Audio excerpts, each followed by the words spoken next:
Welcome everybody to the Insurance You Indemnify Me podcast. We have one of my favorite agents in the entire world. Oh, thank you. In the entire world, named Jeff Holtman here with us.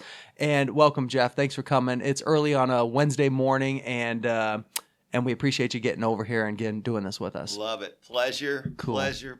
Honored to be here. Thank you. So let's start out with just the biggest, broadest question we possibly can. Who is Jeff Holtman? Family moved here when I was about 4, so lived that normal run in the streets with all the neighbors growing up. You've been in Colorado since you were 4? Yeah. Wow. So 1980 was when we did the move. Wow. So been here a while. So wow. I kind of say I'm Colorado native, even though well, if you were here since you were 4. Yeah. You can't even remember where you were at before that. Where were you at before that? California, just outside of LA. Oh, okay, cool. Yep, so I was Northern California. Gotcha. Yeah, San Francisco. All my aunts, uncles, cousins are still there. Actually, we got my cousin who you're familiar with out there in Cali, PGI Greg, right? agency. Yeah, Mr. Greg Reynolds, former Liberty Mutual agent. That's right. Yeah, great guy. I had to talk great into making guy. that jump. Yeah, very great guy.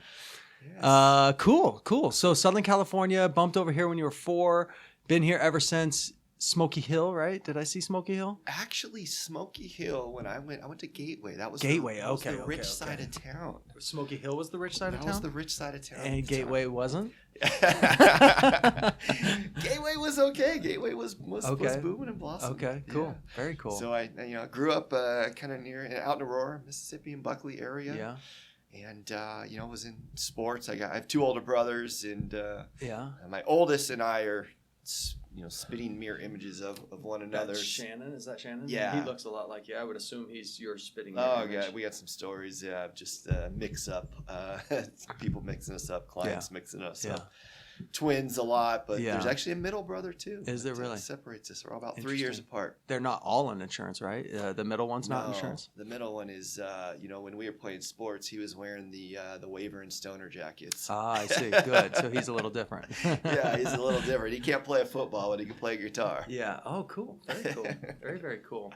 All right, cool. And so college goes. You do college? No college? Yeah, local here. So after high school, I went up to Greeley, Northern Colorado. Yeah. The president of Nationwide went to Greeley. Oh, really? Yeah. His name will come. Mark Bervin. Mark Bervin went to Greeley and was a Northern Colorado guy. Other than the what town. What are they? The Bears? The Grizzlies? Bears, the what? The Bears. Okay. It's crazy. My in-laws still live up there, and once in a while, smells up there, doesn't it? That hasn't changed. That's where I was going. It does smell up there, right? Oh yeah, you get to about 20, 30 minutes out, and you're like, yep. Oh, we're getting close. I remember that. I think I've driven through that town once and seen the campus on the edge, but it's a cute little town. Yeah. I mean, that's a cute little town. It's grown a lot. When I go up there, they've knocked down neighborhoods to build dorms and new housing. Yeah. It was only Division II back when I was there, and they're D1 now. So. Yeah. Did you play football? No, basketball and baseball was my thing. Okay. And went up there to play baseball, and actually, funny story there. What's funny is my opinion of guys who play college football or college baseball, not football, college baseball, it starts out low and then they have to start earning their way back, which is funny because I didn't know you were a college baseball player. So now Jeff, you were way up here on my list of awesome guys, and now I'm like, oh no, Jeff just dropped it might 4 get chapters. Better. Okay, good.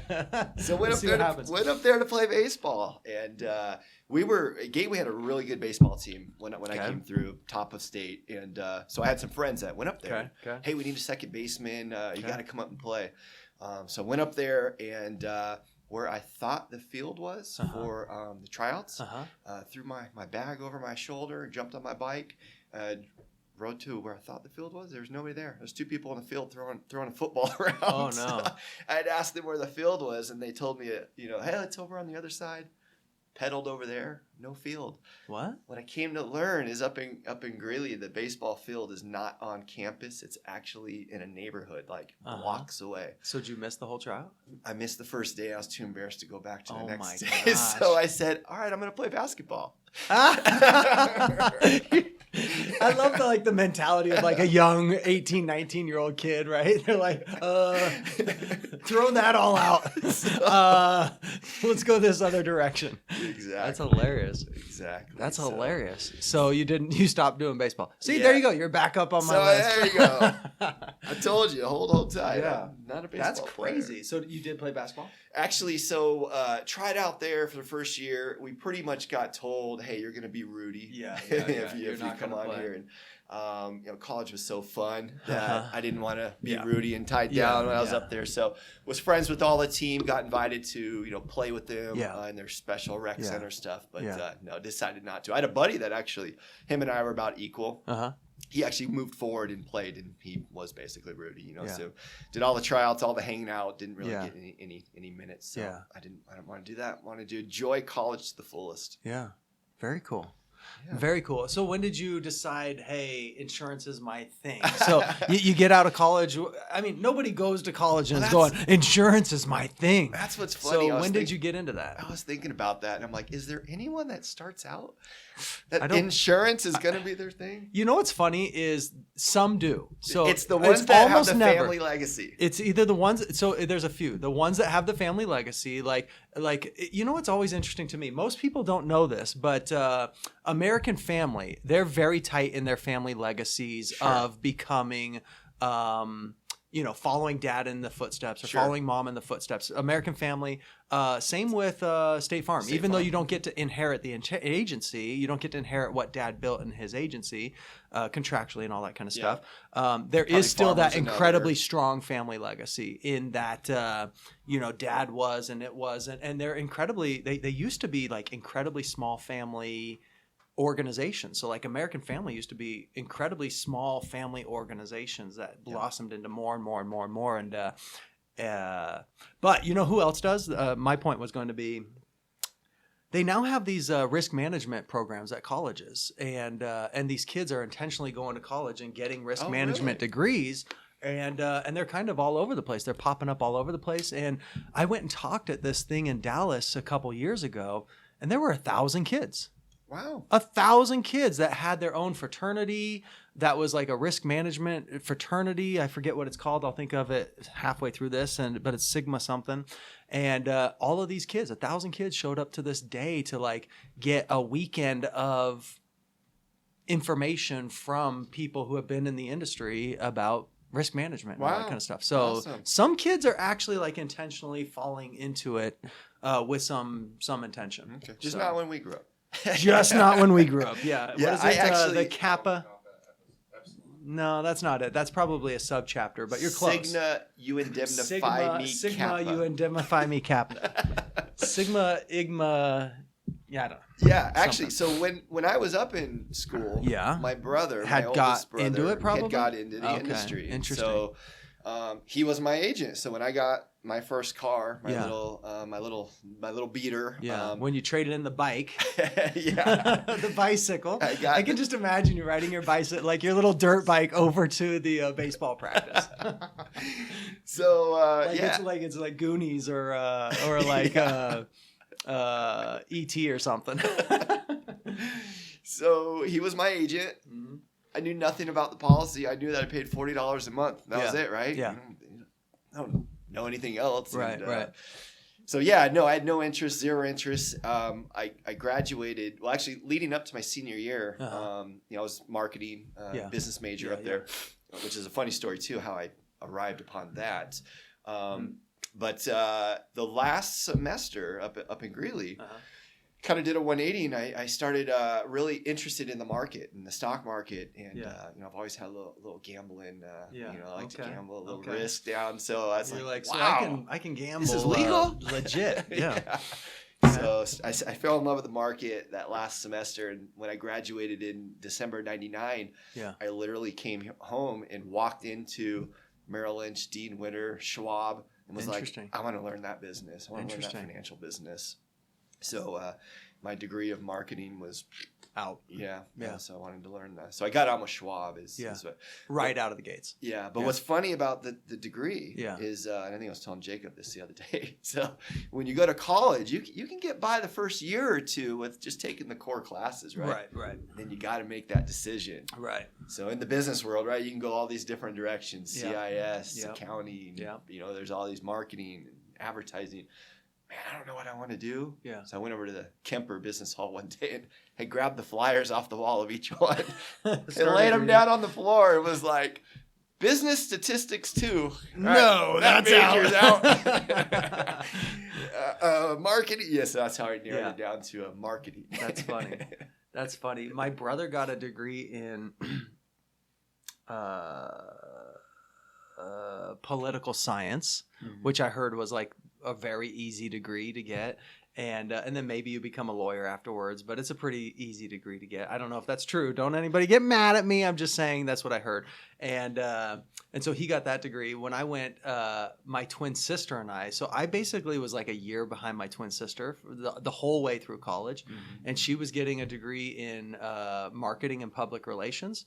And so I literally just rode in her wake for the 4 years. And she was like, I don't even know if I ever registered for a class my entire 4 years, because my twin sister would literally just do it for me. So she would wake up on the day you were supposed to register for classes, register for me for all the classes that she had literally the year before in fall. And she would just say, this is your schedule, this is what you're doing. And I literally got through college because my twin sister just kind of like paved the way for me. So that's awesome. Well, yeah. So when I graduated, though, the brother was, he was about 5 years into his agency life. He's thinking in his mind, fresh kid out of college. I'm gonna get him. I need that producer. Yeah, I want my brother, and I can abuse him. So there was a little pull, and I insurance. No. So you did not go with him. You went to Schwab. Zero interest. Yeah, went to Schwab.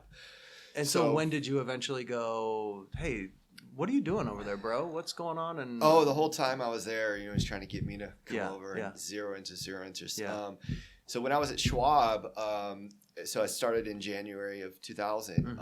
I made it around to about March of 01. And if you recall what happened to the stock market in March of 01, dot-com bubble burst.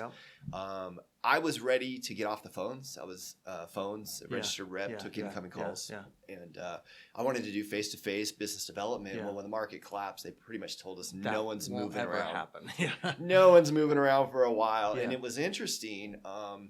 Back then, insurance companies, a few of them, started partnering with mutual fund companies. Sure, absolutely. State Farm and Farmers and some of these other ones started partnering with that. So the captive company he was at, partnered with a mutual fund company. And so I was like, maybe I'll come over. I'll mine your book. Yeah. I'll do investments in life insurance, but I'm not doing that P&C stuff. Yeah. And that was what finally got the foot in. And that's probably what he wanted you for anyway, right? I mean, he was probably like, hey, I can do the PNC stuff. I got people to do the PNC stuff. Why don't you do this more complicated stuff maybe? Yeah, so that's what actually brought me over. Interesting. Was I came over to kind of do the financial life and mine the book. Interesting. And then that was short-lived because, so I started that with him probably about the summer of 01. And then I remember he walked in my office in about August of 03 and said, hey, you ready to take this thing over? So you bought his book? Is that what happened? You bought his agency? Yeah. That's cool. So at the time I was like, no, I'm 24. I'm going downtown. I'm not ready for this. I'm going out tonight. What are you talking about? And so you bought his book and owned that agency for how long? Had that agency from 04 to 2017. Wow. Yeah. Wow. And that was lightning speed on getting up to par because, like I said, he literally told me about this transition in August. Right.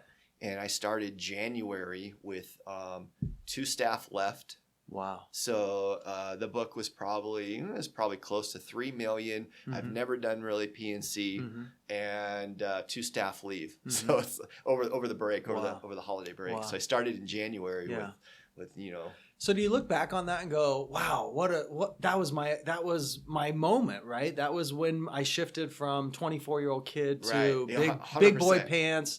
That was the day everything became real. 100%. That's when I became an adult. That's when I jumped into the real career. Is that kind of the thing? Yeah. I mean, when I was a producer, I had it pretty good, I kind of did my own thing and made what I needed, which, when you're enough to go play downtown. Exactly. When you're a kid, you could do that on limited income. Yeah. So that was kind of like, oh, this is real. This is live. I got to figure this out. Got to learn this business. And that was it. So how do you look back on that chapter? 2000, what'd you say? 2004? That was 4. 2004 to 2017. That was a tough year.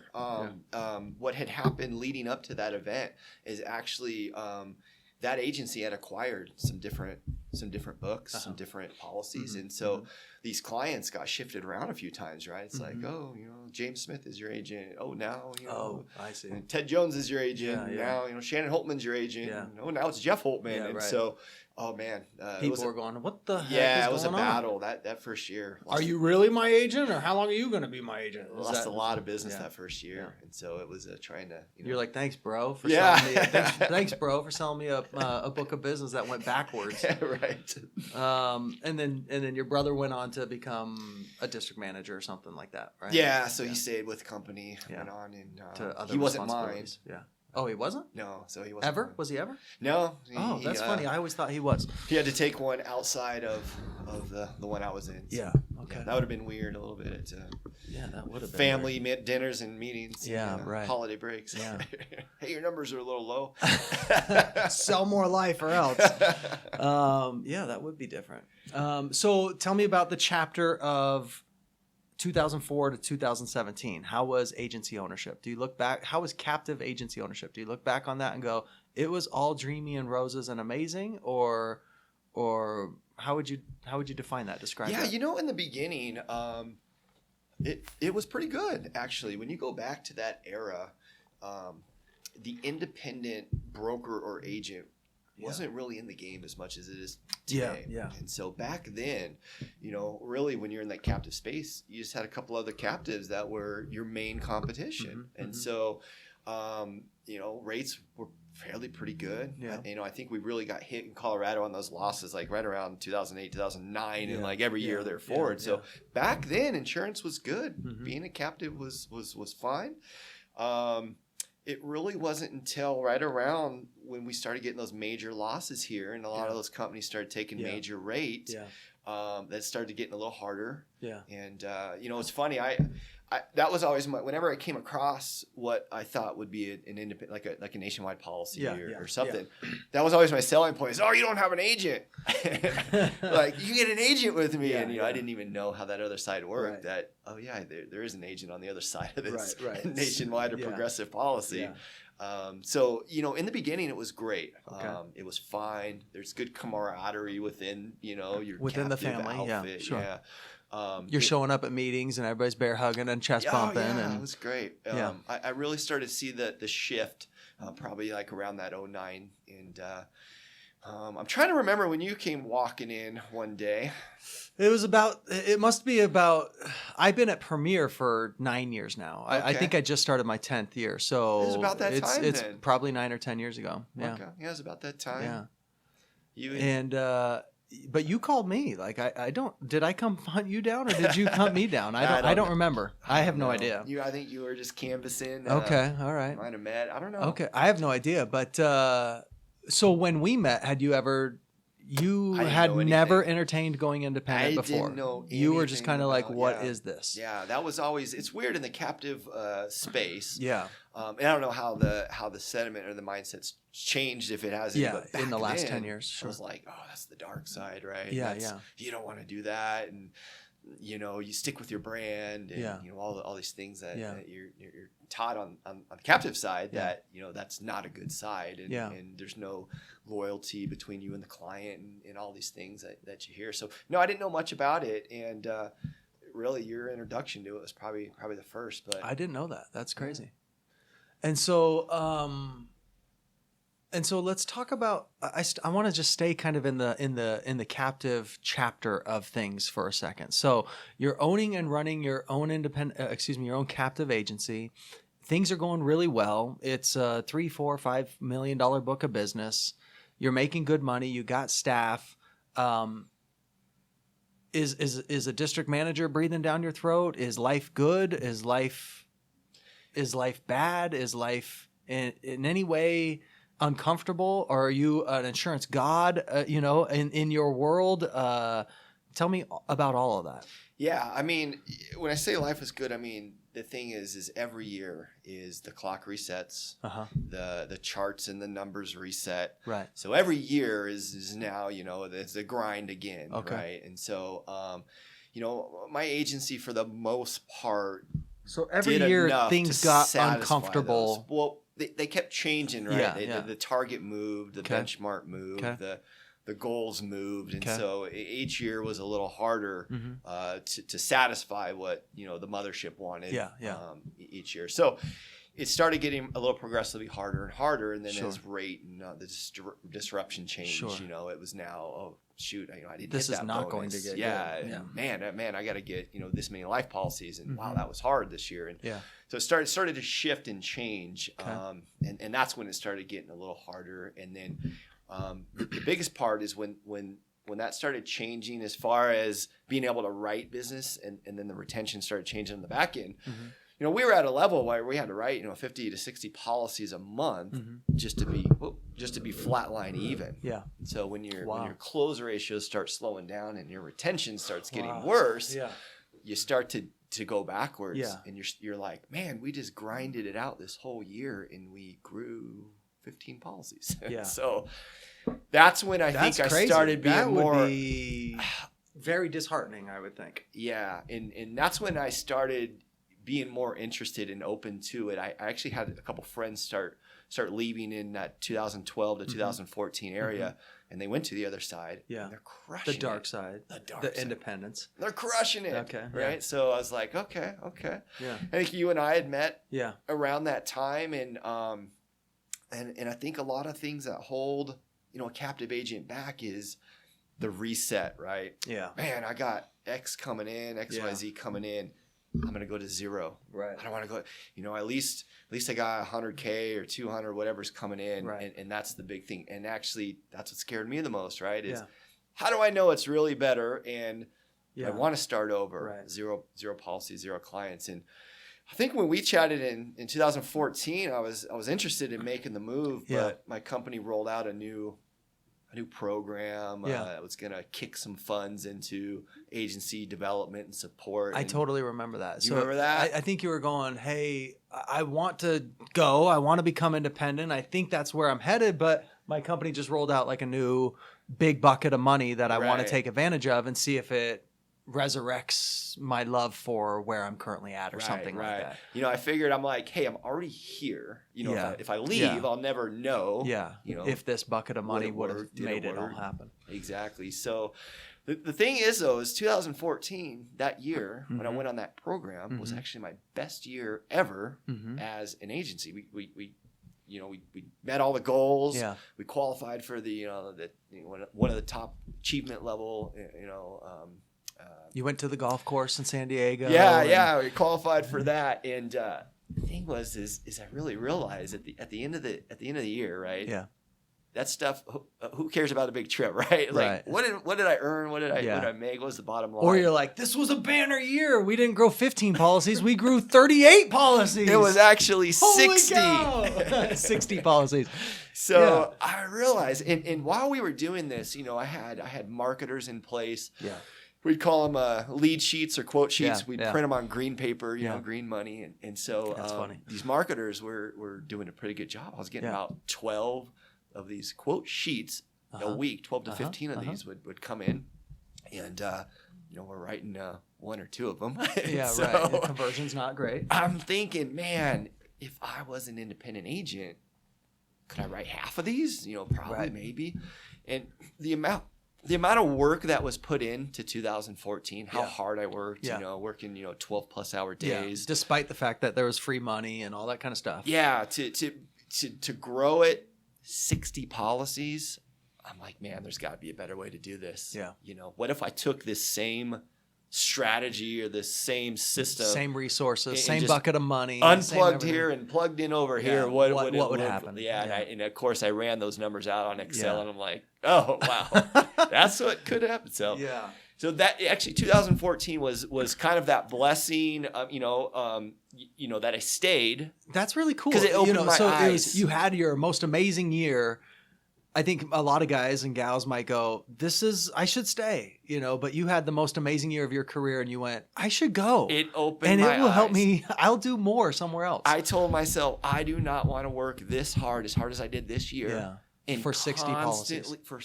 For a growth of 60 policies. Yeah, that's crazy. I can't, there's no way. And I felt staying in that model would be a repeat, right? It's hey, you're going to make a little more, but guess what? You got to hire another staff. Right. I mean, right. So it's just going to always be that grind for slow growth. Yeah.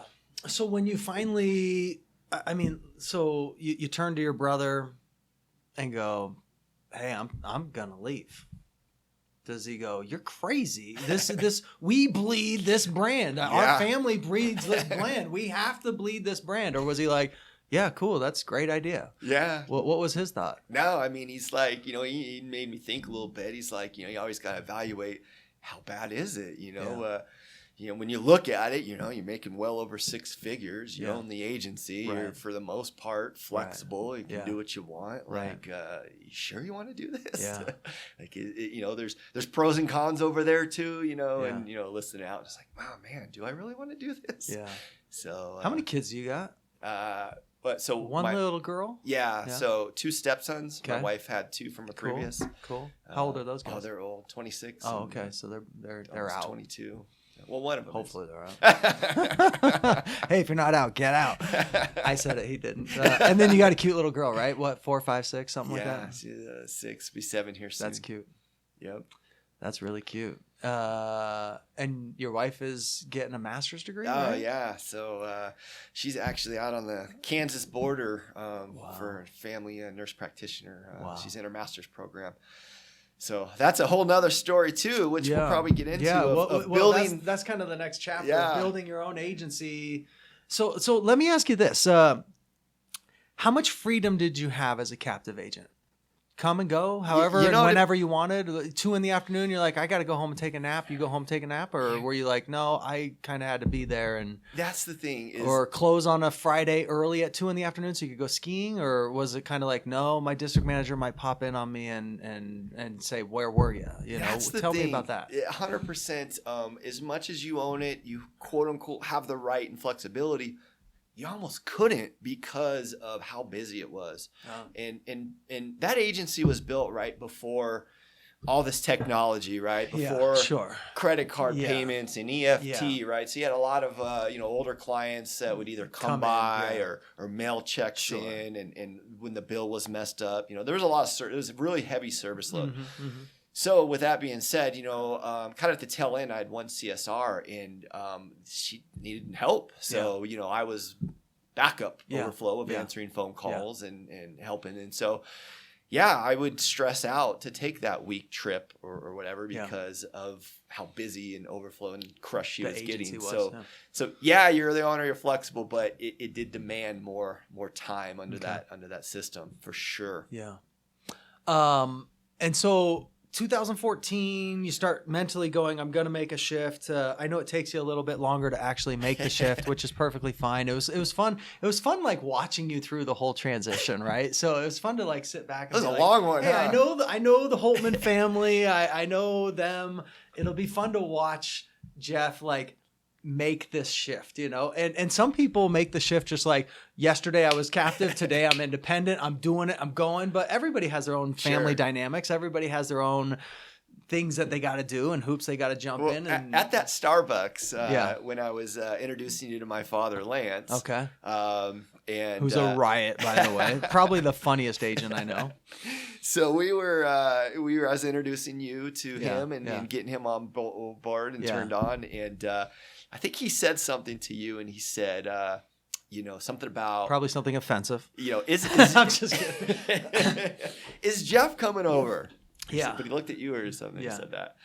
And you said, and I remember it to this day, it's not a matter of if Jeff will come over. Yeah. It's when. He's coming for sure. It's Yeah. when. Yeah. And so you were spot on with that. Yeah.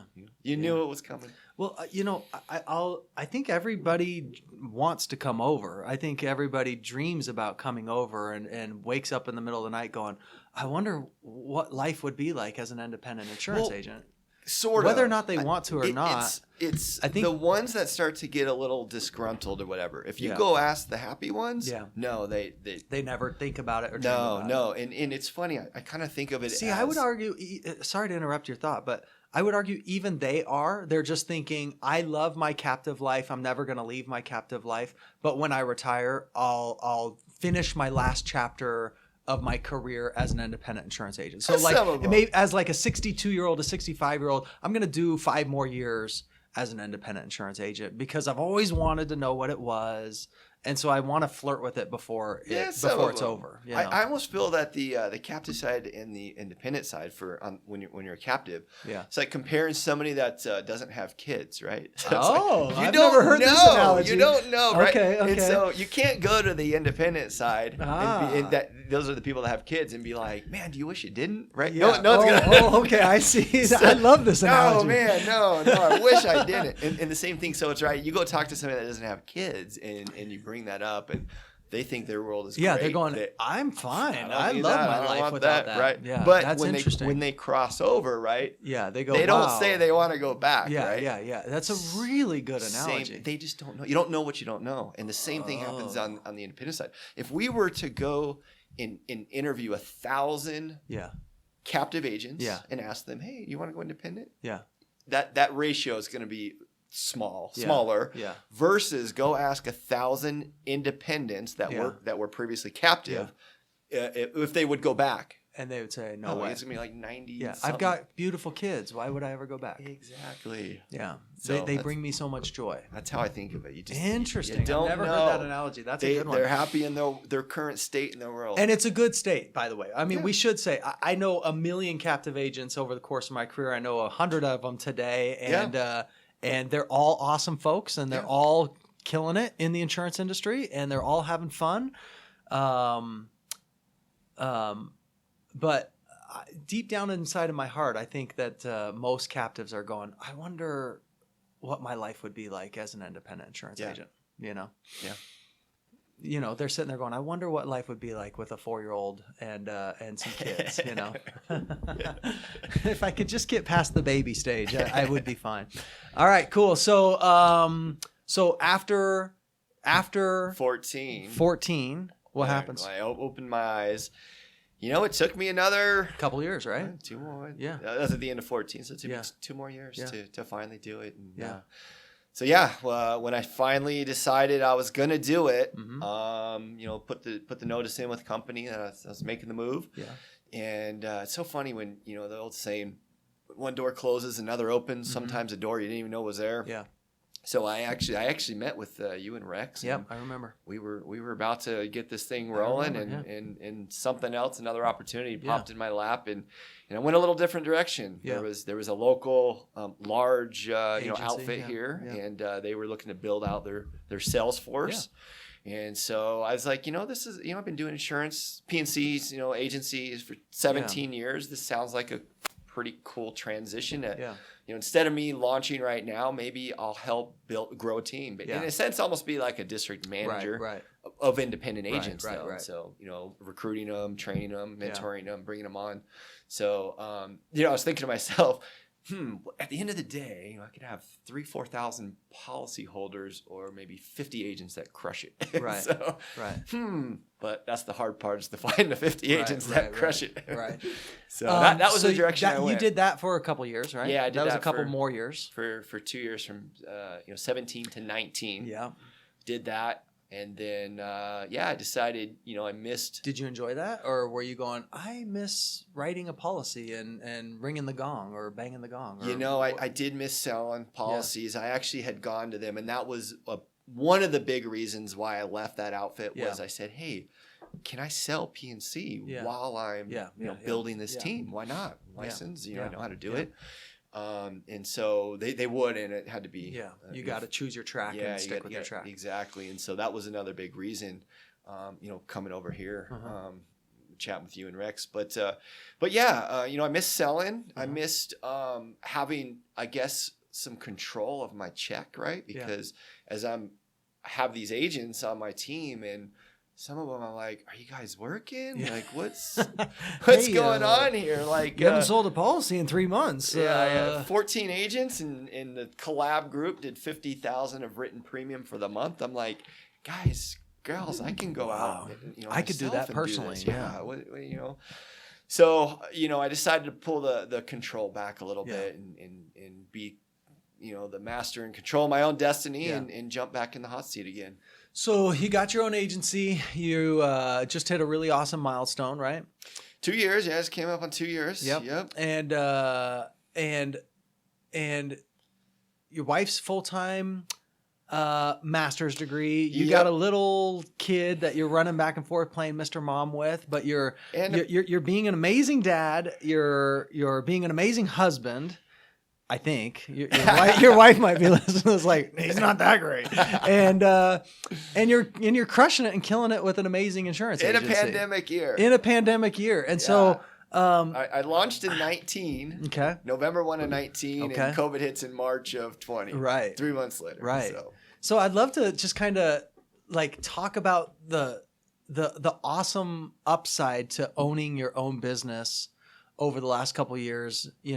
The ability it's given you to be an awesome dad, the ability it's given you to be an awesome husband, the ability it's given you to, work from home and control your expenses and yet still grow a totally awesome agency. Yeah, 100%. Actually, so my wife, who's an amazing nurse, St. Joseph's Hospital downtown, it's always been a dream of hers to go back and get her master's and go on to become a family nurse practitioner. Yeah. And so the position that I'm in to own my own business and have this time and flexibility actually contributes to allowing her to, chase her dreams. So that's really cool. So that's part of, loving the situation I'm in, is I can allow her to, go after what she wants and help her get there. Yeah. So, and I love, once COVID hit, I kind of moved operations. I still have an office in the tech center, but most everything is done from home. So now that's allowed me, I'm there with my daughter in the morning. I'm there with her at night. I can pick her up from school 2-3 days a week. And so I'm there around a lot. And so I love working from home for the most part, being an agency owner, that I have that flexibility. I can, support my wife as she does that. I can hang out with the little one. It's great. Even at previous company, I loved not punching the time clock, right? I loved, if I wanted to hit the gym at, 8 in the morning, I hit the gym first. And I love that about agency ownership, right? Is you have the ability to, catch all the kids' sporting games and, take the trip when you want. So I love that. I mean, there's times, we'd go up to Breckenridge a lot. And, get a phone call for a quote. And I remember we're sitting in town, we're about to eat lunch. And I'm like, I tell you what, let me jump on the gondola really quick, knock this out, and I'll be right back. That's funny. So jump on the gondola, take it up. Took me an hour. They bind the policy. I made $500. Jump on the gondola, come back. Right. So I'm like, how do you beat that? What other industry allows you to do this? Make $500 for the day and 2 hours worth of time. So I love that freedom, the flexibility, the high earning potential, and just to be around. Have. If I had a full time, my wife might not be able to go do her master's and might be missing a lot of time with the daughter. So I love that, it gives me more time for the family, being that self-employed business owner. I love it. So let me ask you this.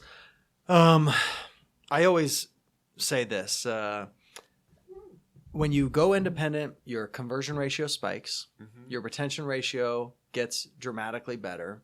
Your commissions per policy jumps up. Your what am I missing in this equation? Those are the three big, powerful variables in the equation. Yeah, there's one more that I wasn't expecting. Okay, what's that?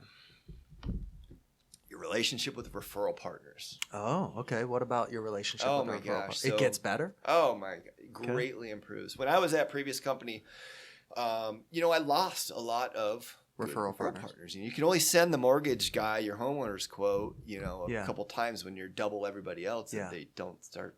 And they go, Stop I'll sending go you find it. another guy. Right. Okay. And so, when I was on that other model, a lot of the marketing in those other models, or for me at least, was an outbound, low interest, right? Mailers, telemarketing, cold calling. It's a lot of that outbound stuff, low interest, real high volume activity stuff. You lose, or I lost a lot of the referral partners just because, of rate. And so now on this side, you get a shot or an at bat with a couple of them. Sure.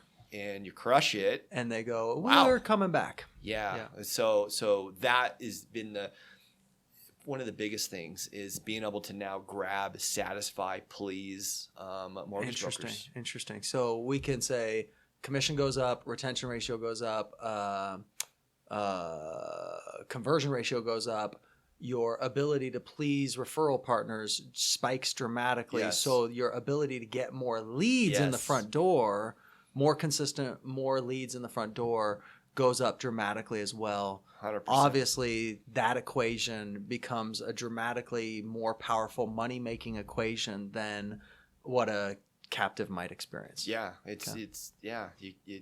when you improve those things, I mean, that's really what you're trying to do at the end of the day. As being an agency owner is have a lot of leads coming in that you have a high close ratio on. Right. And then be able to retain them at the end, and so that's not lose them out the back. You got a ton of leads coming in, and you're writing them, and you're retaining them. That's the recipe for a good, strong, big agency. Yeah. Crazy. So you do jiu-jitsu? I heard you do jiu-jitsu. No. Here's what I'm like the closest thing to a pacifist as possible. Like I have never been into a fight. Ever. And I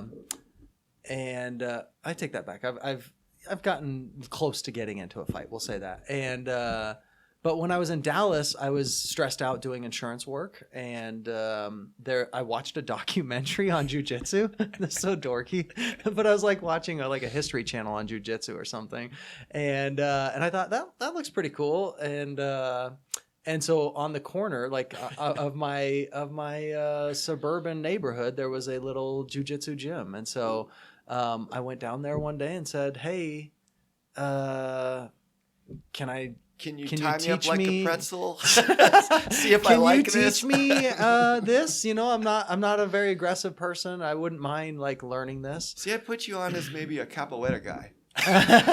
No, but it was fun. It was a lot of fun. So it was just fun to learn those. It was fun. That's all it was. But it was really just a pressure release valve. It was just a bunch of suburban guys rolling around and learning how to do jiu-jitsu. But it wasn't intense at all. Nobody was going home with a black eye or a bloody lip. I got a bloody lip every once in a while, but it wasn't crazy or anything. Nobody was worried about belt advancement or anything. Everybody was just kind of learning about, hey, if you get into this situation, this is what you do. If you get into that situation, this is what you do, and learning the chess moves. Well, when you put your LinkedIn blast out about this upcoming podcast, that's right. I thought there was going to be a mat in here. So my gym bag is in the car. All right, go. We're doing this. So how long have you done it? Is this a thing that is a part of the fabric of who you are, or is it not really? Well, so as I grew up as a kid, martial arts, loved it. So Taekwondo first, memorize the katas. Well, that's the thing is, I never did it. I wanted to. It seemed like there was, not enough money in the family to add this extra thing where I'm doing all these other sports, time and money. And I've just always loved it, always had an interest of it. Yeah. Funny story, when I was in high school, I worked at a movie theater. Okay. And one of the local Taekwondo schools set up a little box in there, right? Interesting. And the notepad, hey, fill this out. Yeah. So one night when I was working a shift, I burned through the whole notepad and filled it out with my own name because I wanted to. That's funny. To learn Taekwondo, and so they actually called me and they're like, clearly you're an interested young man. We drew your name, but we found it in there 58 more times. Yeah. So I actually did that. I went off to college. So I couldn't continue it down here. Yeah. And then when I was in college, the UFC and stuff came big. out, and that's where I learned about jiu-jitsu was there's this guy, Horace Gracie, he's a $170, choking out all these guys. It's like, I want to learn that. Like, I know. Karate, Taekwondo now is out the window. I want to learn that. Yeah. How is this 170-pound guy doing this? Yeah. So when I graduated college and I got that job at Schwab, I was like, okay, I have the money now, so that's not an excuse. Right. It was so new here to Colorado. There was only like 3 gyms or outfits that taught Brazilian Jiu-Jitsu. So there was a school up near where was it, like Kipling and Hampton and Kipling. And so I used to I worked in the tech center with my brother, and then I would drive up there 5 nights a week and train. Wow. So I did that for almost a year. Wow. And then 5 nights a week. That's incredible. Time passes, life gets in the way, and then I got on with there's another great school here, trains a lot of UFC fighters, high altitude martial arts. The guy that runs the gym fought in the UFC. Yeah. So it's a great school. So I did another, a couple years, maybe 2 years there. And once the little one was born, you said forget it all. Yeah, right. It's out the window. See, but a captive agent's going, I didn't have a little one.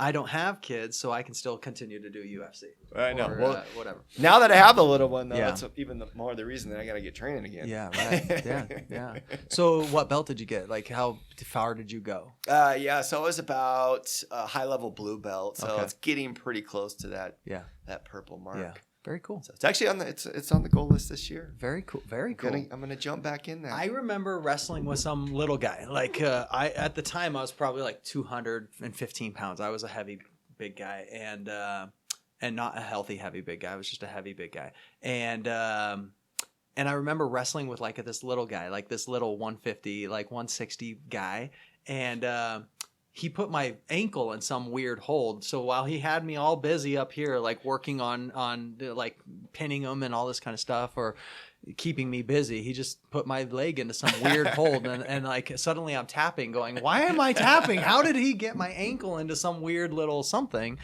And I couldn't believe that this little itty bitty, 150 pound guy had just done something to me that had me tapping. So it was incredible. It's crazy. It's an incredible little sport. All right. Philosophical questions. You ready to do this? No. Well, let me ask you funny stories. Funny stories in insurance. Funny insurance stories. Oh my gosh. Only hilarious ones. If they're not funny enough, we're just going to cut this whole segment. So they got to be really, really funny. All right. One story I thought was pretty funny was when I was at previous captive agency. Love these stories. I had a buddy that was working with me at the time, one of my best friends. He was actually the commercial agent or producer of the agency. There was a CSR in there that was kind of on her tail end of, we knew she was going to leave soon. And back then we used to use MSN Messenger to communicate in the office, back and forth, and Joe's on the phone and all that. Well, she was on Messenger like all day long, and so we were like, I bet she's talking to someone else or her husband. We learned it was her husband all day. So we created a program. We named the file Noob, and we actually, because I own the computer in my office, and so we went on the computer and we said, have it download all of the track. And so each night we would, after she'd leave, we'd grab the popcorn and print and print the transcript out. Like, oh my God. Jeff Holtman, my boss, Jeff Holtman. Such a read all that. Guys like, my boss just walked in. He's over here talking to me. So we're just reading all this. Funny. And so what we were going to do is we were going to print out about a week's worth of it. Yeah. Actually, I think we did print them out. We were going to put it in a binder, and we were going to have it sitting right on her desk for when she walked in. On her last day. I wasn't going to say anything. It was just going to be sitting there and have her read that, and then she can and then have her stand up and walk out. Like, so she actually left though prior to that. That's funny. So that's one. Another is going back to my brother. We you've seen him. We look alike. You guys look a lot alike. This one was kind of recently. He started reaching out to, on LinkedIn, a mortgage broker. And they're talking back and forth. He's trying to set up a meeting. And in one of the emails, she addresses him as Hopes, which is my nickname. I have a nickname, Hopes. Okay. So he's like, oh my gosh, she thinks I'm my little brother. Yeah, right. And so he's like, well, I still want to take this meeting. So I'm not going to tell her yet. I'll tell her the day before. And the meeting was going to be with her and the mortgage broker's boss. And going to try to get him at the office. Yeah. And so I didn't reach out to her yet. And the day that he was scheduled to go meet them, he tried reaching out to her. He's going to say, hey, I think you have me confused. But I still want to have this meeting. Right. He's going to try that. Yeah. But he can't get a hold of her. So he's like, oh, crap. That's hilarious. So he shows up. They're having coffee. Yeah. And the mortgage broker stands up. She's like, Hopes, how you doing? And she introduces us. This is Hopes. Yeah, this is my buddy Host. We go back. And, no. And it was just awkward moment for He's like, I got to tell you. He had to correct her on the spot. That's hilarious. So, that's good. Yeah, so there's that one. And the only other last one is I had a deal closed, and I got thrown out of his place of business. Yeah. At the very end when he found out. So I went out to this. It was a commercial deal. I was right in this gas station and the work comp. Yeah. It was nice. It was probably about $10,000. It was about $8,000 or so. Nice little premium. So everything's done. Appointments were just chit-chatting afterwards. Yeah. He used to be with the company I was with. He used to be with them. Oh, okay. So he was an agent for that company. Yeah. Okay. No, not an agent. He was a policyholder. Oh, okay. Got it. He had left and gone somewhere else.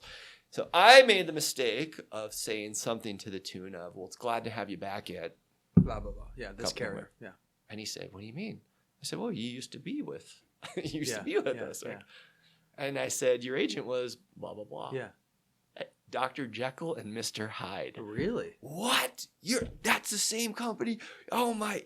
Just blew his gasket. Started yelling at me. I'm sitting in the gas station behind the booth, the little booth where they sit. There's a client in there about to purchase like Starburst in a Pepsi or something, and he's yelling at me.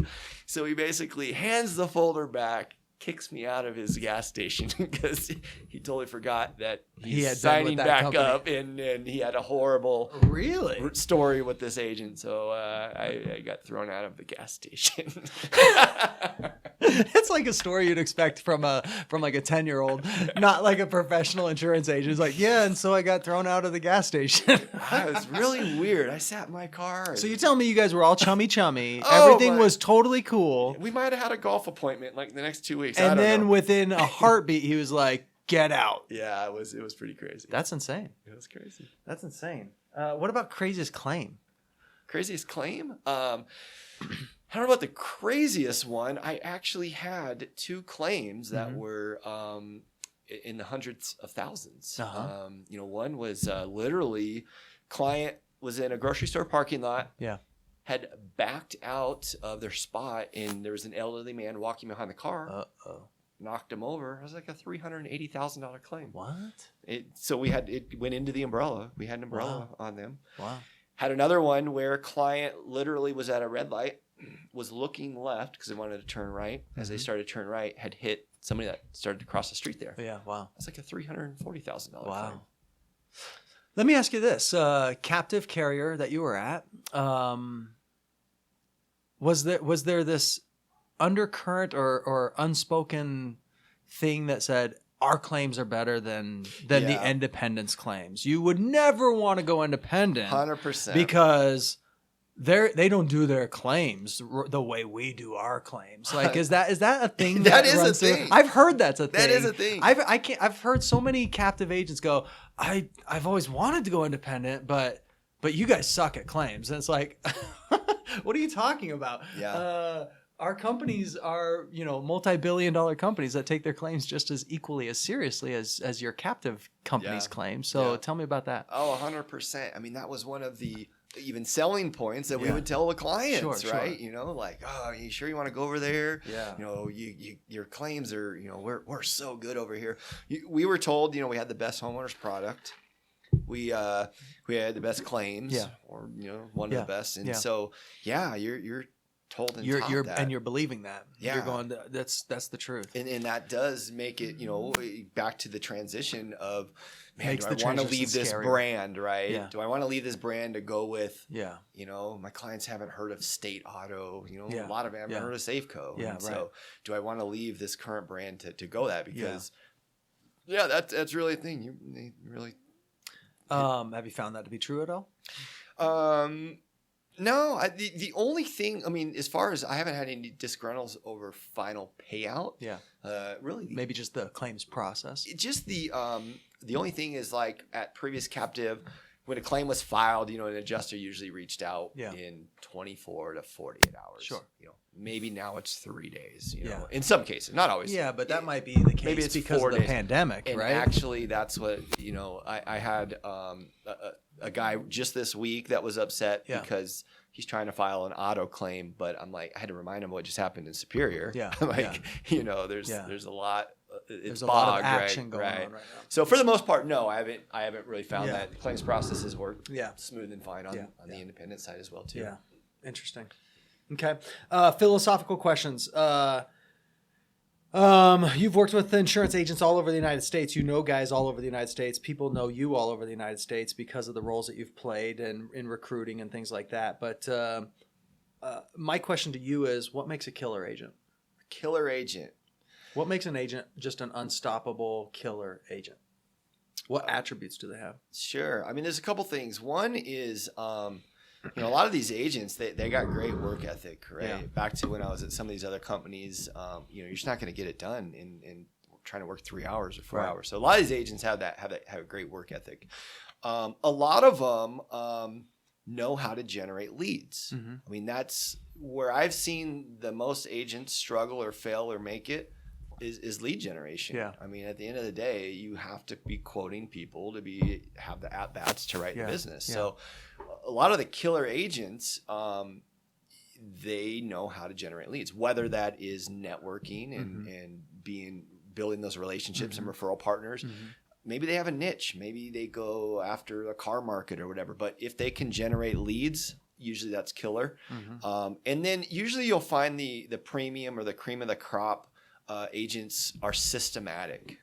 You hear about systems. There's a system for everything, right? It's like, hey, when we write a client, they're going to get onboarded this way, right? These steps are going to happen. They're going to happen. These emails are going to go every out. time. Everything's going to happen this way. When we quote a client, here's the process, and here's how it's going to go. When we write the business.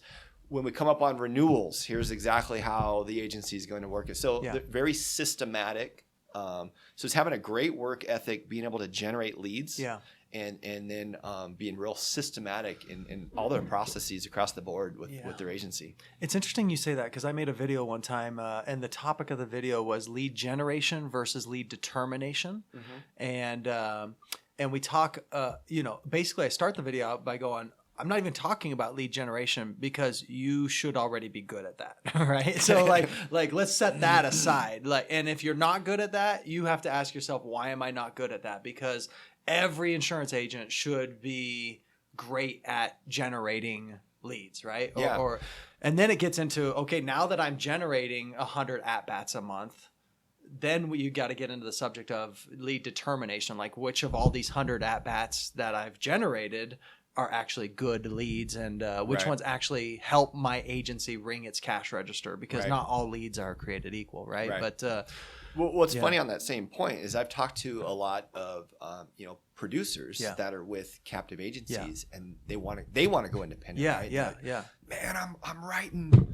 I'm writing $50K a month. It's a really great doing point. all these leads, but they're being spoon-fed them. Yeah, and they think it's a really great point. And so I've seen a lot of those fail where they leave because the spoon gets pulled from them. And they don't know how to generate leads. Yeah. And so that's you got to be able to do that. I totally agree. I've also met a lot of independent insurance agents who are going, well, now that I've got 15 price points or 28 price points because I represent X amount of companies, I should be writing all this business. I'll never lose because I'll always have a winning, the winning equation, like the equation that we talked about: better conversion ratio, better retention, better blah blah blah blah blah blah yada yada.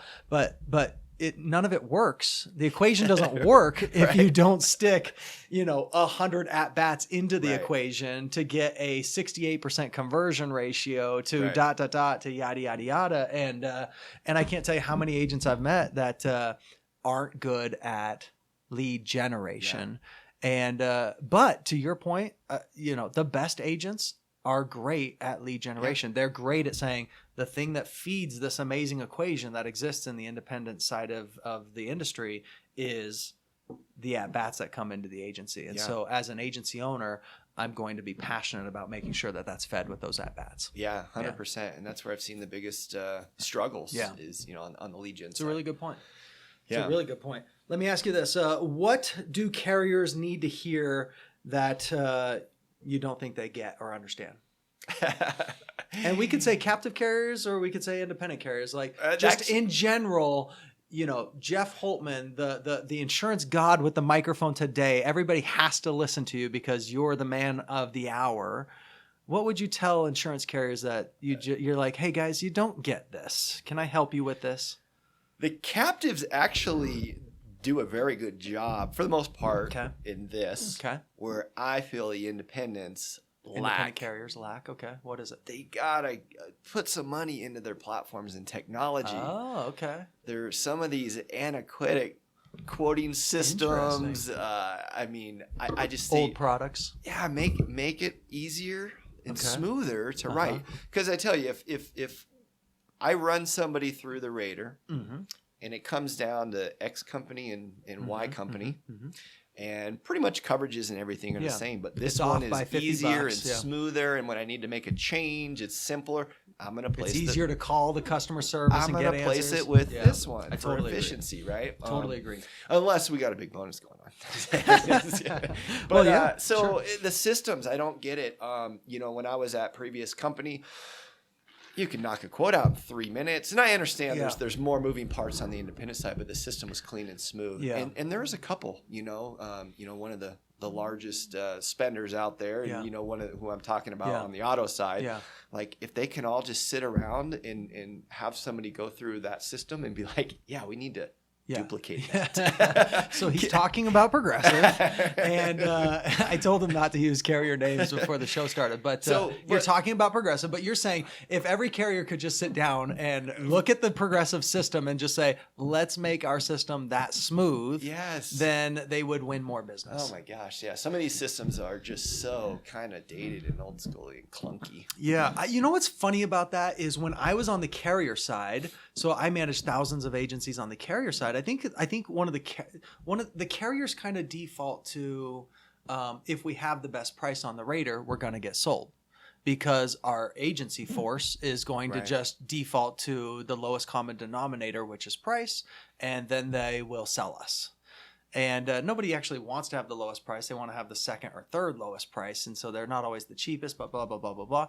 But it's interesting to me because you just said, and every single agent that I've had on this show has said the exact same thing. When it comes down to it, when I see two companies on the rater and one's off by $50, one's off by $100, I'm still going to sell the one that makes my life easier, right? Yes. The one that makes it so I can bind the policy in 30 minutes versus bind the policy in 4 hours. Right. Because to your point, you want to ride the gondola up and the gondola back down and make $500 in that period of time. Right. You don't want to ride the gondola up and down all day long trying to, what the heck? Why can't I bind this freaking policy and I can't get the answer I'm looking for? And then suddenly you've just lost a day with your family in Breckenridge riding the gondola trying to bind a policy and spending the entire day trying to make $400. Yeah. The carriers need to understand that insurance agents can direct the traffic where they want the traffic directed, whether or not you're the lowest price, because their life is going to be easier. They want to make $400 in a half-hour period of increment of time. Right. They don't want to make $400 over a 6-hour period increment of time. And that includes post-binding. Well, that includes all the work that has to be done on the back end. That includes the, oh crap, I screwed up and took off this car and put on that car. Exactly. Oh, well, you're going to have to rewrite the policy. And it's like, what? all I want to do is call up a customer service and say, I accidentally dropped this car off for that car. Can we swap them and have them go, yeah, no problem, Mr. Holtman, and have you go, great. This is why I do business with you guys. 100%. And some of these carriers, it's a different system on the service side. It's it blows my mind. It the same. Yes. It doesn't need to be different. Yes. We're used to on the front end of quoting it and selling it this way, make the back end look the same. But every agent has said the exact same thing. I put the business where it makes my life easier. And it makes my client's life easier. And it doesn't matter if it's $50 more expensive a year or $100 more expensive a year. If I can do it and it makes my life easier, it makes their life easier, it makes everybody's life easier, I can make an amount of money in a shorter period of time. That's why I'm putting my business, and that's why. So love it. What Kool-Aid do captives believe about independence that is simply false? We've already addressed some of them. But, we talked about some of them.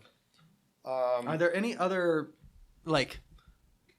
Kool-Aid? I drink the Kool-Aid at this captive carrier, one of the Kool-Aid. I just absolutely believe it's true. One of the Kool-Aid things I think a lot of captives think is just because an independent agent has access to multiple carriers, that the independent agent is simply selling and placing business on price.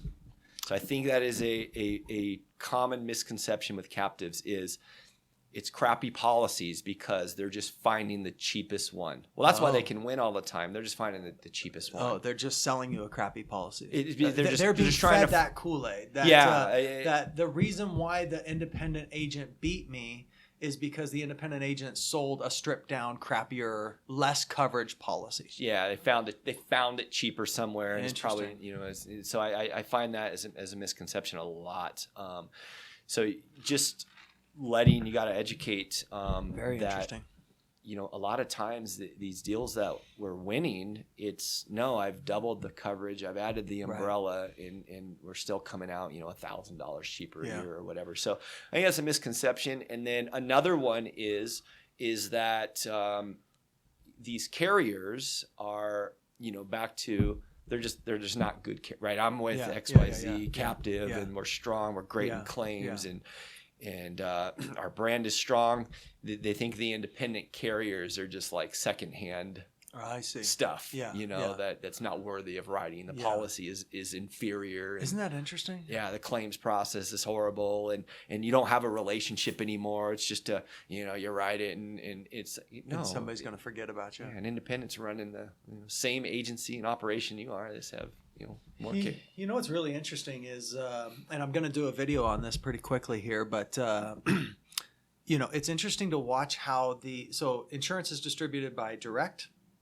Which is Esurance and Geico, captives, Allstate, State Farm, Farmers, American Family, and then independents, right? And it's interesting to watch how the market share of each one of those three has either grown and shrunk over the last 20 years. So independents, the market share of the market that we represent has grown. Dramatically.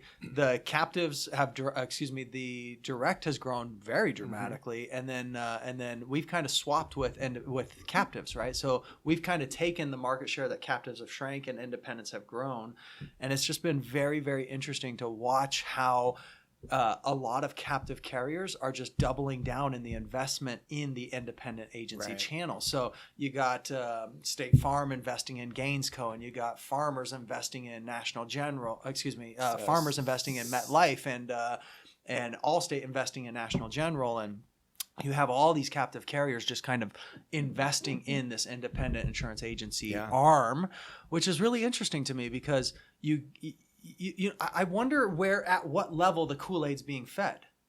You know what I mean? Because I wonder if at the highest levels of these captive organizations are going, we have to invest in the independent channel. And then as it gets lower and lower and lower, closer to the actual captive Farmers agent or captive State Farm agent or captive Allstate agent, the Kool-Aid has to be fed to keep the agent in his chair, right? take this Kool-Aid, sit in that chair, and don't move, you know? Right. And I just wonder if the higher you get in those captive organizations, there's less and less Kool-Aid being floated around, and they're going, "This is legit. We have to start investing in this independent channel." Yeah, 100%. What do you think? Yeah, I agree. Yeah. Okay. All right. We're going to get into the 5 pillars now, and we might skip a couple of the pillars, but at Premier Group Insurance, we teach and talk about the 5 pillars: sales, marketing, pipeline sales, marketing, retention, carrier relations, and agency operations. So, a couple philosophical questions, just basically, how do you fill your pipeline? We're just going to knock out a couple of these real fast. So how I started, and this is kind of funny going back to the mentality of that transition from captive to independent. In the beginning, I started doing all the things that I was embedded and ingrained into my head. You know, I was from your captive days. Yeah, so I came out of the gates, in December, January. Probably spending $800 to $1,000 a month in true marketing costs with mailers, and had I was buying aged internet leads and having a telemarketing company call them. Yeah, and I was running some Facebook, running some Facebook ads. Yeah, so you're doing it the captive. Yeah, like, all right, this is what we got to do. This is an interesting conversation too, because you're describing to me what feels like the captive way of feeding your pipeline. Yeah, versus knew, like the right? independent way of feeding your pipeline. So keep going. That's all I knew. So I started doing all these same things, and we were writing a little bit of business, nothing crazy. It was $20 to $30K a month of premium, right. But you're getting that, you're trying to ramp up and getting stuff. Started. So I was doing those activities, and then when March came and COVID hits and everything shuts down, and it's kind of this weird state of things, I kind of pulled the plug back on that stuff. Yeah. Didn't really know what was happening. Yeah. And so over the course of March and April, I said, you know what? I don't have referral partners. I lost them all. Yeah. Let's focus on that right now. At least during these times, I can reach out to friends and check in on them and see how their business is and establish relationships. Yeah. So that's what I focused on in March and April. And lo and behold, once remember when like things started to pick? We jumped in quick. Like the real estate market just shot got up. Right back into. I think everybody was like stuck at home with their family. Like, this house is a little small. It was like come summertime, we're all like, COVID's over. I'm ready to go. We need to move. We need a bigger house. What if we get locked down longer? So during that little period, I had reached out some friends, connected with a few brokers and realtors as well. Mm-hmm. And as that business started coming in, I was like, oh, shoot, I don't need to turn on the old thing, the mailer. I don't need to do that. And then from that point, my marketing spend was literally zero, other than, a lunch here and there, or a thank you wine bottle, other than that little stuff. Yeah. And we started writing more, double and triple the business that I was prior to with less spend. And so, that is the number one thing I think is mortgage brokers. Yeah. So as an agent, that should be, should have at a minimum 3 to 5. I totally agree. On a minimum 3 to 5. And I'm not talking about, your buddy that sells one loan a month, and you want, some of the ones that are producing, 5 to 10 deals a month. And so you got to find those. Very easy to find them. I mean, you got them in your own network. Yep. Facebook, LinkedIn. I mean, you can go do queries and searches on LinkedIn.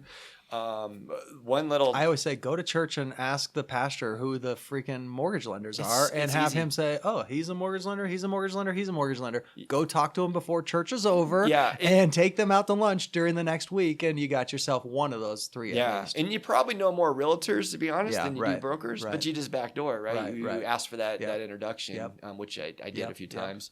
So you got to get those mortgage brokers. That's what fills the bulk of my pipe, is those. And somebody had asked me the other day, well, the 3 or 4 that you have now, have you always had them? Is that who you started with day one? It's actually no. Were those your captive agent lenders? As I started, my question is, why did you lose your captive agent lenders? Probably because of the stint that you did in between, right? I did a 2-year where I wasn't selling. Yeah, that's probably why you lost those guys. I didn't have those. I was gonna say, because most captives leave their captive with their lenders with them, and they come with them. Yeah. If they have them, for sure. Got it. So that's the bulk of what kind of fills my pipeline, and every agent should be like right away. Like that's part of your marketing plan is part of your process is, hey, I need to spend X amount of time each week kindling these mortgage broker relationships. With the brokers and realtors. And then it's crazy. The thing I didn't really notice as much on the captive side is the current client referrals. Mm-hmm. I got a couple on that side. Mm-hmm. Well, it's not as sexy when, hey, Sean. Foxy. Yeah, we use the word foxy instead of sexy. At our house, we use the word foxy. It's not as foxy if, I put a package together that is a better value, right? I didn't save you money, but it's better, right? You're not as excited, right? Sure. Versus if I doubled your coverage, added an umbrella, and saved you $2,000 a year or $1,000 a year, you're going to go tell, hey, you got to call my brother. You got to call my, you got to call everybody. And so current client referrals. So I got my mortgage brokers, my realtors, current client referrals, and then just my own network. Just being Facebook, being who you are, being around. My dad and I, we joke like you got to be able to ask. Be able to have conversations with people. We'll be at the restaurant and it's a race to see who's going to ask the server who's going to get a shot at their insurance first. So. You know what's funny about that? My wife, we go to the same restaurant every single Friday night, and at some point the waiter comes up and he's like, hey, we're chummy because we've been seeing this guy for months and months and months and months. He's been our waiter for months and months and months and months every single Friday night. And eventually he goes, hey, you know what I do in real life is I'm a mortgage broker. And I'm like, really? Let me introduce you to somebody real quick here. But it was the exact same way. It was kind of like, why would you be scared of those conversations, right? Yeah. I mean, somebody's going, this is what I do. I'm a mortgage broker. It's like, hey, we need to talk, you know? And by the way, here's a 50% tip and let's get talking. Yeah. I'll leave a tip right now for anyone listening that wants to go grab a couple mortgage brokers today. So go onto your Facebook and just blast out, generally speaking, hey, I'm looking for a great mortgage broker. Awesome. Who do you got? Yeah. Everyone on the other end is going to think that you're in the market to buy the house. Right. So they've got a guy. Everybody's got a guy, right? Yeah. You're gonna get flooded on your Facebook on your Facebook timeline with all these recommendations. Yep. And then those are warm phone calls that you're reaching out to them and say, Jeff, hey, that's such a good that's the nugget of the day right there. That's the most simple thing on earth, and you just blew my mind. Yeah, it's simple. Thank you. Go pick up 3 mortgage brokers today. All right, so that's how you fill the pipeline. I don't want to role play with you on you selling me a package because I just don't want to. Retention. Where do you draw the line on the retention? When do you proactively call your client and go, hey, your rate went up a lot. Let's look at this, or I am looking at this, or whatever. When do you do that? Okay. Where's the line in the sand? We use easy links to flag. 15%. 15% is that seems like the right line. Everybody says 15%. Yeah. Now to be fair, I'm also peeking, at the ones that are just under it. Yeah. Just to glance at them and see if there's anything there. But 15% flags it red in our system. Yeah. So what we do we have kind of a couple step process on retention and renewals. Okay. Back when I was at Captive, we used to do renewals or annual reviews not on renewal. Okay. I was going to ask this question. So one of my questions is, do you contact the client at renewal or midterm? Yeah. So what's funny about that that's is interesting that you're going this way. In Captive world, the rate was always going up on renewal, right? And you didn't have many options. So you don't want to touch them at renewal. You don't want to touch them, right? Yeah. You don't have much options for them, right? Yeah. Don't want to stir the pot at renewal. So we just worked the alphabet. January was A, B. February was CD, and you do that and it gets you through the alphabet and through the year. So every year. during those, you're letting them know, as a captive, hey, we did all this. Now, keep in mind, rates are changing. Your rate's probably going to go up. Yeah. So you're thinking to yourself, I told them, I warned them. So they should be good. Yeah. So as an independent, now that we have so much more tools in our tool belt and we can actually help and change and shift policies around, I do it now at renewal. You do. So I'm at renewal. So there's a couple steps leading up to it. So I use a lot of automation in my agency. And so when we write the business, we put into our system, we have a different software system and we put in their renewal date. So 45 days out, it's going to send the client an email that just says, hey, your renewal is coming up here shortly. Keep an eye out for it. Have you had any major changes? Sold a car, bought it, whatever. Yeah. If so, please reach out to us. And I put my calendar link in that. So I'm just letting you know that's coming. Yeah. And then at 2 weeks out to that date, you'll get a text message that's pretty much the same thing. Hey, I don't know if you saw the email we sent out. Your renewal should be processed. Yeah. Go look at it. Do you have any questions, concerns, or do you want to schedule an appointment? Right. So our goal back at previous company, we would try to meet with everybody. Yeah. I figure I'm going to get too big. I'm not going to have the time to want to meet with anyone. Right. I'm going to put the ball back in your court a little bit, right? Yeah. I'm going to say, hey, go. I've told you twice. If you're interested, talk to me. If go you're not, look at it, right? You're fine. So that's the first step we do, and some people will just book appointments on that. So they get that automation every year. So what do you use to automate? I use Agency Elephant. Okay, got it. So I use Agency Elephant for that automation. So they're getting those reminders. Then I'm also looking at the Easy Links 15%. Okay. On that same token, I'm not just going in and quoting everybody and reshopping them because, Sean, everyone's different. Like $300 a month increase to you might be something. So I don't want to waste. I might go whatever. I don't care. Right. Where somebody else might go, that's big. I care. Yeah. So you're gonna get then a personal email from the office that says, "Hey, Sean, we're looking over your upcoming renewal." Rates do change in Colorado all the time. Most of the carriers are taking rate. Here's what yours is doing. And I always break it down to a monthly. So if your house went up $500 a year, hey, Sean, you went up $40 a month. Yeah. Because you might be like, $40. I'm not messing with it for $40 a month. So I like that too. So I break it down to the monthly.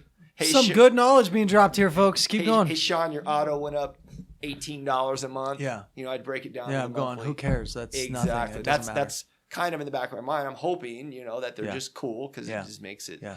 So they're going to get that. And then the ones that respond to that and say, go take a peek at it. Yeah. That's the point I'll reach out. So that's kind of my. Interesting. See, I've been wondering if I want to take a poll or something. I'm going to start asking agents, are they doing this at renewal or are they doing it at midterm, where somebody's going, I got 6 months before my renewal. Why are we even talking about this? And then come renewal, they're going, whatever, Yeah. I wonder if it's better to hit the client at midterm where the client's going, it's in force, everything's fine, let's not talk about this. And then come renewal, we just go, hey, we touched this 6 months earlier. I will have clients that'll you sign them all up and everybody agrees to it. And then 6 months in, they're like, hey, my auto seems a little high. Can you find me something? And the rate's the same as it was 6 months ago, right? And I actually will push them off. I'll say, hey, remember when we wrote that, I shopped you a bunch of carriers. That was the best rate. Yeah. Not much has changed. I'm willing to do it, but your renewal isn't coming up here in 5 months. I'm going to be able to see it. And I try to push them off. Agency Elephant, did you have to interact with Brian Blair? Yeah, I love Brian Blair. I have this fake love-hate relationship with him. I barely even know the guy. But I have to hiss whenever I think about him. So yeah, we don't chat much anymore in the beginning when I was getting onboarded. But I imagine your Facebook friends. Oh yeah, he's a good guy. Like deep down, he's a good guy. I like me up. But I have to keep up my fake love-hate relationship. So, he's actually a really good guy. What do you think carriers don't understand about agency ownership life? I think carriers are so interested and invested on the front end process. New business. Yeah, right. They want They want us to quote their stuff. They want to be an opportunity in the rater. They want everything's kind of on the front end. I like where you're headed with this. There just seems to be lacking, like once the policy is sold, then there's just not much on the service side. Yeah, so maybe like the customer experience post new business experience falls apart. Yeah. You know, I hear agents complain about this a lot because, you know, a policy non-renews because the mail system's messed up during COVID, and suddenly the carrier's saying, well, you got to rewrite the policy. And the agent's going, you got to be kidding me. This whole thing should be easier because we, you know, they were your client. The mail didn't get there. They still want to be your client. I don't want to go through the process of rewriting the thing. Isn't there just a way to get this client back into the fold without making me go through the new business process again? Yeah. And well, it's funny on the front end. Sometimes those underwriters are like really flexible. You're like, okay, we'll take this. Yeah, that loss was right at the threshold. So they work with you on the front end, and then sometimes on the back end, it's like black and white. Cut it out. Like, nope, not going to do it. And so some of that just understanding us on the back end that this is a repeating theme. Hey, we gotta not only are we selling it, we gotta have all the tools and resources and support to be able to service it properly. Yeah, or give the customer the Amazon experience, right? Where the customer and provide you the tools to help the customer have the Amazon experience. Interesting. Okay, we are done. So I got one more question for you. Young Jeff Holtman at Northern Colorado University, young kid coming out of college in the next, you know, he's graduating in May, and he's a little bit lost and going, what do I do? What do you tell that kid as it relates to insurance? A young insurance professional. Man, I'm not a big one on jumping into the independent world first. I think you got to go get I'm not going to fight you on that. I think you got I think the best move. And I talked to a lot of people at the you know, the career crossroads. And, you know, going the captive route is a great starting point to learn the industry. Captives, you know, there's a lot of support from not only the agent, but there's sometimes a district around and extra training and resources. So, you know, go learn the business first on the captive side. I actually really agree with that statement. Yeah. And then so when you make that transition and jump, oh my God, it'll speed things up from a learning standpoint, learning curve and everything. So that's what I would do. I would advise, even if that individual was wanting to work with me, I'd say, you know, go get your insurance degree at XYZ Captive. Right. and then we can talk. So it's a great starting place, but I think going to the independent is really where you can take your agencies to the next levels. Yeah, I agree with you completely. I've had a lot of young kids call me up and say, hey, Sean, I've seen you online. I see your stuff. What should I do? I'm 21 or whatever. I'm going, you know, you got time. Yeah. And the captive side does some things very, very well. And one of the things they do very, very well is educate. And so, you know, from that perspective, a lot of times I'll push young folks towards the captive side of the equation for a period of time. Yeah. And then say, you know, 2, 3, 4, 5, 6 years from now, you're gonna, you know, kind of open your eyes and say, maybe there's a better way. And there is a better way. It's called independence, but you could definitely go learn a thing or two as a captive agent. Yeah, I agree. Definitely. I think it's a great starting point. So, but as far as transitioning, though, I know there's, you know, a lot of captives that, back to what we talked about, want to make it or scared to make it. Yeah. You know, I think it's just that reset they need to get over in their mind that, you know, you're going to make commissions. So it's, you know, one of the things that helped me was narrow down what do you need to come in each month? Like what pays the bills, puts food on the table. What nut needs to be cracked? What is that nut? Is it $4,000? Is it $5,000? Is it $6,000? And you need to realize, because you hear a lot of they don't, you know, a lot of them get a buyout or you know, some sort of a value when they leave. Sure. And so they what they want in their minds is they want to play the best of both worlds, right? They want to preserve that. Yeah. And then make enough money right out of the gate. They're so scared to use or dwindle that buyout. That buyout. Well, all you're doing is shifting equity to equity, right? Yeah. I mean, if your nut is $5,000 a month. Yeah. And you're able to do 3,000 or 4,000 of commissions. Yeah. Okay, pull 2 out over here, but guess what? You just put $2,000 of equity in here. You write a $2,000 commission. Right. Your agency's worth this much. Right. You're just shifting it. Right.